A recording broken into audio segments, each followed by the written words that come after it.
Shalom a todos, graça e paz da parte de Deus e de nosso Senhor Jesus Cristo. Eu me chamo Marcos, para os que ainda não entraram neste canal, o canal Não Ir Além do que está escrito,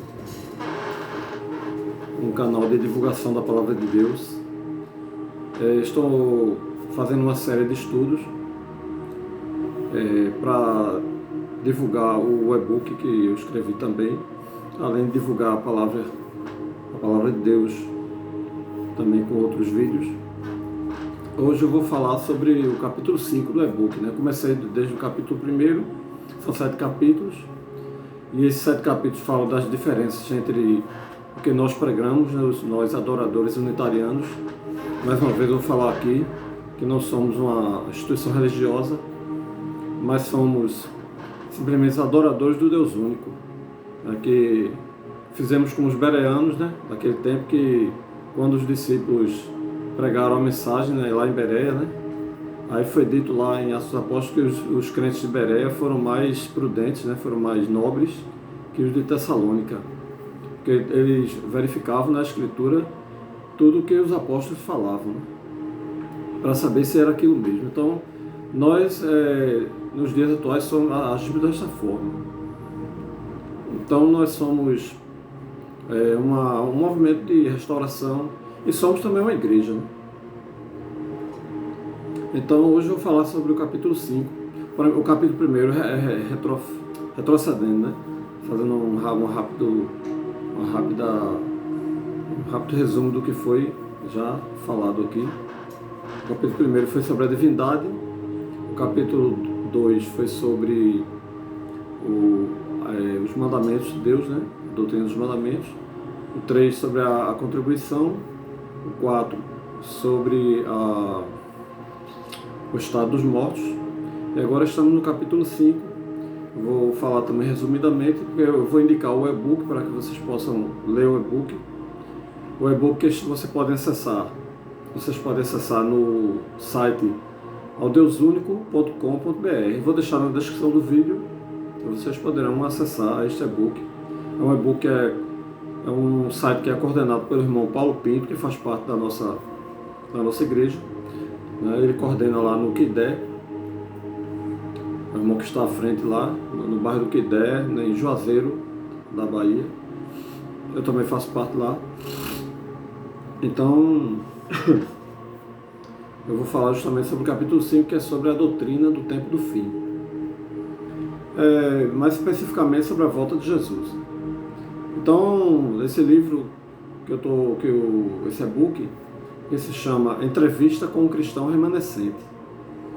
Então, ele fala sobre essas diferenças entre o que nós pregamos e o que as igrejas, as nossas diferenças, o que as igrejas atuais têm distorcido, né? Sobre vários desses assuntos. Infelizmente, a maioria das igrejas elas estão nessa linha que saiu da linha da verdade bíblica, né? Porque eu estou falando isso? É porque eu defendo, né, a nossa igreja, nós defendemos a verdade. Nós não estamos presos a nenhuma denominação, nenhuma instituição, não. Nós pregamos a verdade. Agora, se as pessoas não se agradarem da verdade, todo mundo tem o direito de crer no que quiser crer. Mas estamos aqui para pregar sobre este assunto tão importante, né, que é a volta de Jesus. E Jesus virá, né? Todos nós sabemos, todos os que cremos, o mundo está aí, né? Não está nem aí, não está nem percebendo os sinais que estão ocorrendo, né? Mas o que é que eu vou falar sobre esta vinda de Jesus, né? Aqui no e-book, o entrevistador, né? Eu coloquei como entrevistador e coloquei o cristão remanescente. O entrevistador pergunta e o cristão remanescente responde. Quem é o cristão remanescente? Justamente são todos aqueles que saem do sistema religioso, né? O que nós chamamos de sistema religioso? O sistema religioso são todas aquelas igrejas que seguem a Bíblia, mas colocam mais alguma coisa, né? Uma doutrina da sua igreja, dogmas que foram acrescentados com o tempo, algumas doutrinas distorcidas, aquilo que os homens ensinam e que não corresponde muitas vezes com o que está escrito na palavra. Então, o entrevistador pergunta, fale-me agora sobre a volta de Jesus. A maioria dos cristãos creem que haverá um arrebatamento secreto, ou seja, quando Jesus voltar, só os crentes verão e serão arrebatados, enquanto as demais pessoas ficarão na terra por mais 7 anos para uma segunda chance. No conceito unitariano, isso procede? Essa é a pergunta do entrevistador. Então o cristão remanescente responde, né? Claro que não. Tanto Jesus como os discípulos nunca falaram de um arrebatamento secreto. Essa doutrina ela é antibíblica, tem apenas 200 anos. Foi um homem chamado Derbe que difundiu essa doutrina. Não, nem começou com ele, né? Começou com uma senhora chamada, se eu não me engano, se não estou enganado, Margarete, né? Aí isso foi há cerca de 200 anos atrás, e esse tal de Derbe, né? Ele era um dos líderes religiosos, não me lembro qual era a igreja que ele fazia parte, mas ele difundiu isso no meio evangélico e infelizmente ele ganhou força no meio, né? No meio evangélico. Mas Jesus disse o seguinte, né? Que a sua vinda ela será visível, então aparecerá no céu o Filho do Homem, e todas as tribos da terra se lamentarão, e verão o Filho do Homem vindo sobre as nuvens do céu, com poder e grande glória. Está lá em Mateus, capítulo 24, verso 30. Né? E também está escrito lá em Apocalipse, eis que vem com as nuvens, e todo olho verá, até os mesmos que o traspassaram. E todas as tribos da terra se lamentarão, sobre ele. Sim, amém. Apocalipse capítulo 1, verso 7. Então aí a gente vê claramente, né, que a volta de Jesus ela será um evento que vai ser visível a todos. Toda a terra, todo olho verá. Né? Não vai ter esse negócio de uma parte e só os crentes vão ser arrebatados primeiro, depois vai haver uma outra vinda de Cristo. Não. Jesus, quando vier, vai ser um evento único. Todo olho verá. Jesus vai ressuscitar os santos, porque a Bíblia fala em várias passagens, inclusive nessa 1 Tessalonicenses capítulo 4, verso 16, fala claramente, né? E os que dormem em Cristo ressuscitarão primeiro, tá vendo aí? Na volta de Jesus. Né? Não fala que vai ser numa segunda fase, não. Porque o mesmo Senhor descerá do céu com alarido e com voz de arcanjo e com a trombeta de Deus. E os que morreram em Cristo ressuscitarão primeiro. 1 Tessalonicenses, capítulo 4, verso 16. Então vocês podem observar que primeiro ressuscitarão os que morreram em Cristo, né? E os que estiverem vivos nessa ocasião subirão junto com eles.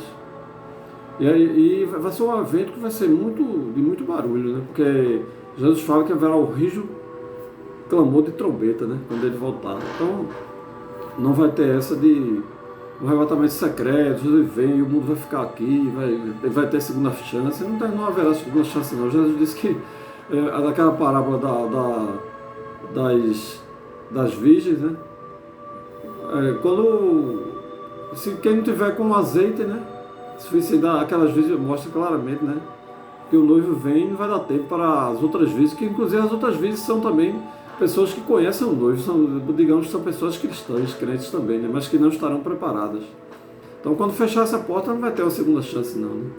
Porque eu vou bater a porta e a resposta do Senhor, ele diz assim, de Jesus, né? Ele diz, não vos conheço. Né? Então assim, o tempo é agora de se preparar, é agora. Não vem essa, não, se eu não estiver preparado agora, aí vai ter o tempo da grande tribulação e eu vou me preparar e ter uma segunda chance. Não vai ter não. O tempo que nós nos prepararmos é agora. Quando Jesus voltar, a Bíblia diz que vai ser como ladrão, vai ser não abrir e fechar de olhos.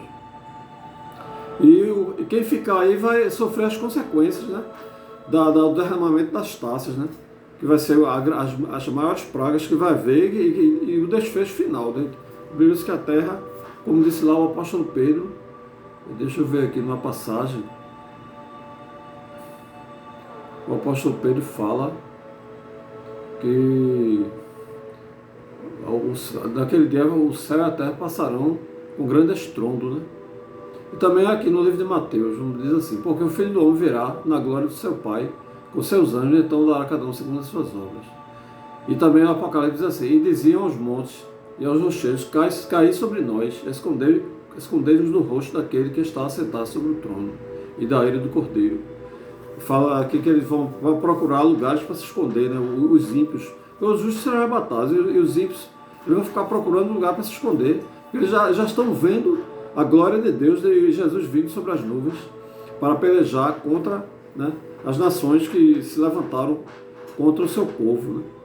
E também vai defender também a nação de Israel, que no fim dos tempos a nação de Israel ela vai também, aqueles que são justos, eles vão reconhecer que Jesus é o Messias.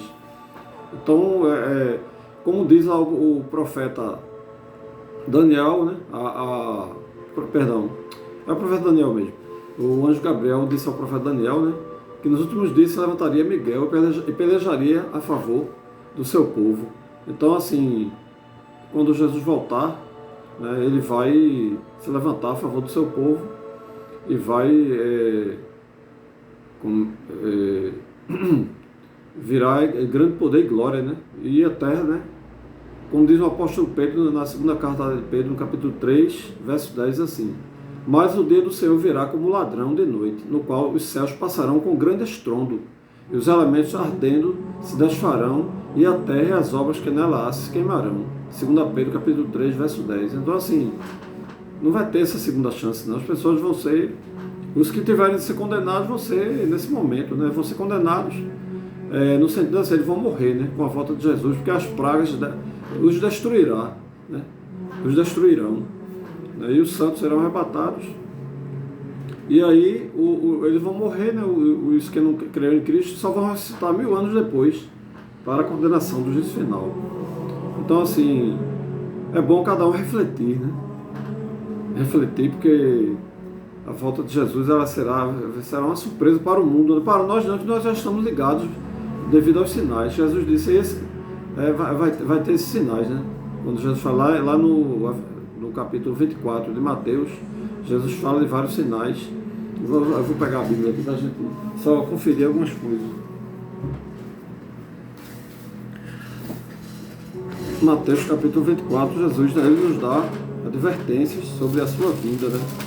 Primeiro ele diz assim, no capítulo, logo no início, né, no versículo 2, diz assim: vede tudo isso, e em verdade vos digo que não ficará pedra sobre pedra que não seja derrubada. Isso aqui está falando sobre a destruição do templo, né, que foi a que ocorreu no ano 70. Mas sobre a sua vinda, ele fala assim, vamos ver aqui. Ele diz aqui: é preciso que essas coisas aconteçam, né? Porque ele primeiro diz no versículo 6 assim, a partir do verso 6: a vez de ouvir falar sobre guerras e rumores de guerras, cuidado para não vos alarmardes. É preciso que essas coisas aconteçam, mas ainda não é o fim. Justamente a gente está ouvindo falar que é de guerras aí, né? Já houve a Primeira e Segunda Guerra Mundial e no tempo atual está vendo essa guerra lá na Ucrânia, né? E há rumores de mais guerras, de o Japão querer atacar Taiwan, e aí são rumores de guerras, justamente Jesus falou, né? Mas ele diz assim, ele diz aqui: cuidado para não vos alarmardes, né? Não ficares assustados. É preciso que essas coisas aconteçam, mas ainda não é o fim, né? Pois se levantará nação contra nação e reino contra reino, e haverá fome e terremotos, e a gente está vendo isso nos dias atuais, né? Em todos os lugares. Tem até se multiplicado o número de terremotos no mundo, né? Tudo isso será o princípio das dores. Então dá a entender que nós estamos vivendo agora o princípio das dores, né? Mas nesse tempo, né, vos entregarão a tribulação e vos matarão. É interessante que Jesus disse aqui: e vos entregarão a tribulação, né? Então muitos creem que a igreja não vai passar pregando a tribulação, mas nós vamos passar, porque Jesus disse: no mundo tereis aflições, mas tendo bom ânimo, eu venci o mundo. Mas a grande tribulação justamente será a perseguição que o mundo vai se levantar contra nós, contra aqueles que vão perseverar até o fim. Por isso Jesus disse: mas aquele que perseverar até o fim será salvo. Ele diz aqui no versículo 12, né? E pelo crescimento da iniquidade, o amor de muitos se esfriará. Aquele, porém, que perseverar até o fim, esse será salvo. E este evangelho do reino será proclamado no mundo inteiro, como testamento, né?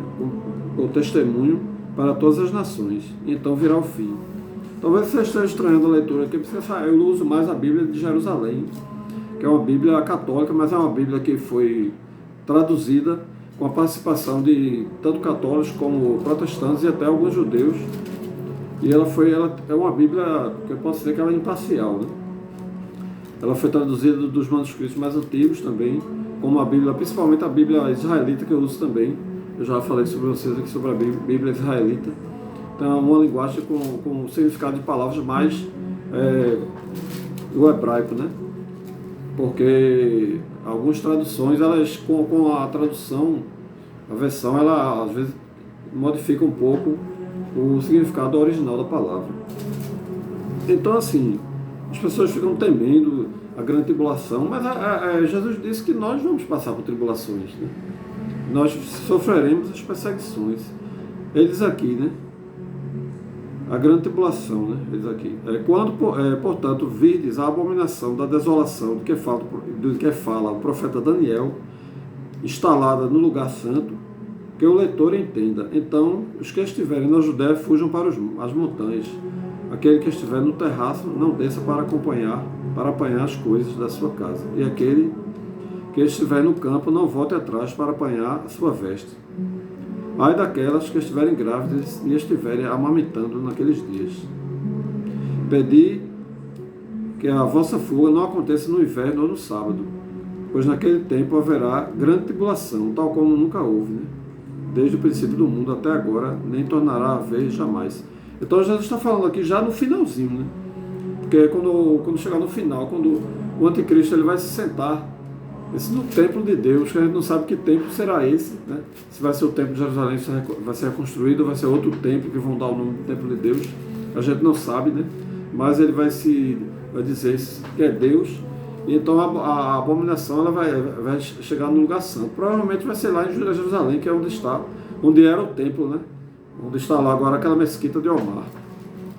Então a gente não sabe exatamente como vai ser isso, mas que haverá grande tribulação, como nunca houve, né? Então ele diz aqui que sobre a vinda do Filho do Homem será manifesta depois disso, né? Se, portanto, vos disser, ei-lo no deserto, não vades até lá. Ei-lo em lugares retirados, não creais. Pois assim como o relâmpago parte do Oriente e brilha até o Ocidente, né? Do Oriente para o Poente, assim será a vinda do Filho do Homem. Onde estiver o cadáver, aí se ajuntarão os abutres. É interessante que ele fala no cadáver aqui, né? Então, quando Jesus voltar, o seu povo será arrebatado, né? Que ele até fala que mais na frente um será levado, outro será deixado. Então, assim, ele diz aqui, como eu falei aqui, né? Eu citei. Quando houver esse arrebatamento, assim será a vinda do Filho do Homem. Onde estiver o cadáver, aí se ajuntarão os abutres. Ou seja, quando Jesus voltar, os que ficarem, eles vão morrer. Por quê?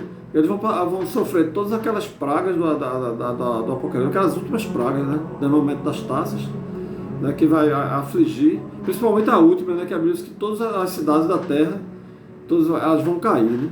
Então, assim, o que é que vai sobrar da raça humana, né? Por isso que onde estiver os cadáveres estão os abutres.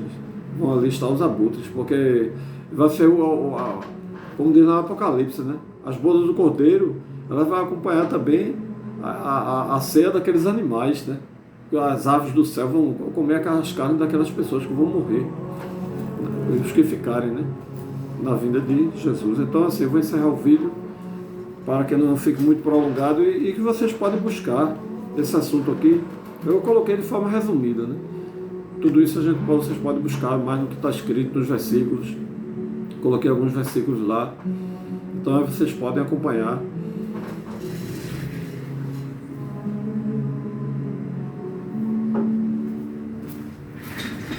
Tomar um gole d'água ali. A boca fica ressecando um pouco.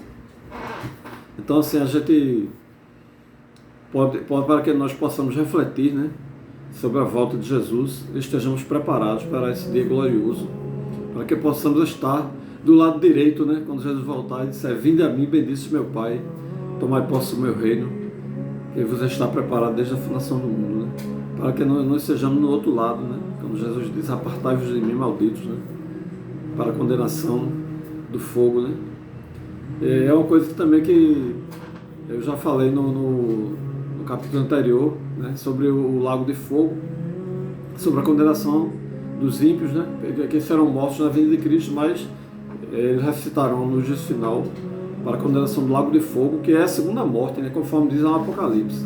Não é um fogo que as pessoas passarão eternamente no fogo. O fogo pode até dizer que é eterno, mas quem for lançado no fogo ele vai ser queimado, ele vai ser destruído, como fala a Bíblia, serão eliminados. Porque o fogo de Deus é o fogo eterno, porque Deus quando der a condenação, vai ser uma condenação sem retorno, né? É eterno nesse sentido, não no sentido de um processo eterno queimando, não, isso não teria sentido, porque Deus aí seria injusto, né, de queimar pessoas eternamente por pecados cometidos por um período de tempo, né? Porque a Bíblia diz que cada um vai receber conforme as suas obras, e não numa condenação conforme a eternidade, né? Os santos realmente terão vida eterna, mas os ímpios terão morte eterna, morte no sentido de cessação da vida, né? Como diz lá no Apocalipse, né? Eles serão condenados à segunda morte. E os santos eles ficarão livres, né, do dano da segunda morte, né? Como diz lá no livro do Apocalipse. Eu vou até verificar isso aqui, que é no capítulo Apocalipse, no capítulo, só para a gente concluir, para que vocês não... alguém possa questionar o que eu estou falando, mas é a palavra de Deus.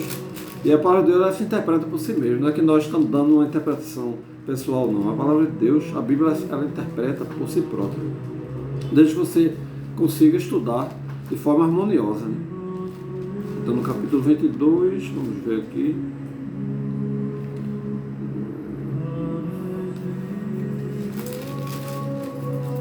Ele fala aqui na segunda morte. Pronto, ele diz aqui, no capítulo 21, versículo 8. Quanto aos covardes, porém, e aos infiéis, aos corruptos, aos assassinos, aos impudiços, aos magos, aos idólatras. Esses magos aqui estão se referindo a feiticeiros, né? Aos idólatras e a todos os mentirosos, a sua porção se encontra no lago ardente de fogo e enxofre, que é a segunda morte. Então, assim, algumas pessoas dizem que a segunda morte é um processo de morte em vida. Não existe isso, a Bíblia não diz isso. A segunda morte é morte mesmo. Assim como nós morremos da primeira morte, nós que somos, né, que aguardaremos a vida de Cristo, nós vamos ficar dormindo como os que já morreram. Então, dormem no Senhor. É uma palavra que a Bíblia usa para dizer que a pessoa está inconsciente, né? E quando Jesus voltar, ela vai ressuscitar para receber a salvação eterna, né? A salvação, ou seja, receberá um novo corpo eterno, que vai ter uma vida eterna. Mas os ímpios não, os ímpios vão ressuscitar um corpo perecível, porque eles serão lançados no lago de fogo e morrerão, né? Sofrerão a pena da segunda morte. Porque isso se resume àquilo que Jesus disse, né? Porque Deus amou o mundo de tal maneira que Deus sofreu um unigênito para que todo aquele que nele crê não pereça. Quando Jesus diz não pereça, ele está se referindo à morte, à primeira morte, ele está se referindo à segunda morte. A primeira morte todos vão perecer, até os que creem em Jesus vão perecer. Por isso que ele não pereça, mas tem a vida eterna. Porque os que não crerem, os que não aceitarem, os que preferirem viver no pecado e não se arrependerem, então elas sofrerão o dano da segunda morte, né? Vão receber no juízo final, né, o castigo por tudo que fizeram, porque elas não terão advogado. Nós teremos advogado, nós que cremos em Jesus, que permanecemos fiéis. Jesus será o nosso advogado diante do Pai. Mas aqueles que não crerem, né, preferirem viver a vida do pecado, elas não terão advogado. Então elas serão condenadas à condenação do lago de fogo e serão eliminadas, né, após sofrendo né, as consequências dos seus pecados, porque Deus é justo, né, vai dar a cada um segundo as suas obras, mas no final elas serão eliminadas e os santos viverão eternamente, né, no céu, ou melhor, na nova terra, né, no novo céu, na nova terra, em que não haverá mais dor nem pranto, né, nem choro, nem ranger de dentes, como diz aqui a palavra de Deus em Apocalipse, que diz assim. Vamos ver se você encontra essa passagem mais rápido, né? Vamos ver aqui.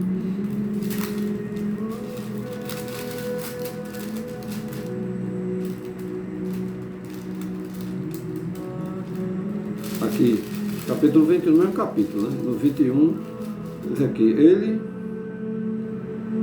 a partir do verso 4, ele enxugará toda lágrima dos seus olhos, pois nunca mais haverá morte, nem luto, nem clamor, e nem dor haverá jamais. Sim, porque as coisas antigas se foram, ou seja, as coisas antigas já ficaram para trás, né? Desde que tudo se fez novo, né? Porque haverá uma nova ordem de coisas. Essas coisas ficaram para trás, não haverá mais morte, nem choro, nem dor, nem clamor, porque isso são as coisas da presente era. Mas quando Jesus, no juízo final, quando todos os ímpios forem eliminados, e nós recebemos a nova novo céu, nova terra, não haverá mais sofrimento nem dor, porque isso aí ia concorrer, né, contra o bem e o mal eternamente, né, se fosse assim. Mas o mal será totalmente eliminado, a eliminação total de ímpios, né, de pecadores e do pecado eternamente. Porque senão haveria sempre pecado eternamente. Se os ímpios estivessem em algum lugar queimando, isso aí ficaria blasfemando para sempre. Né, isso não teria sentido nenhum. Mas eu vou encerrar esse vídeo agora e vocês podem buscar, né, esse e-book. Podem acessar ele no site aldeusunico.com.br e podem buscar lá, botar na lupa lá, entrevista com o cristão remanescente. Então, que fique essa mensagem de paz aí para vocês, reflitam sobre a vinda de Cristo, que será gloriosa. Em nome de Jesus, Deus abençoe a todos. Amém.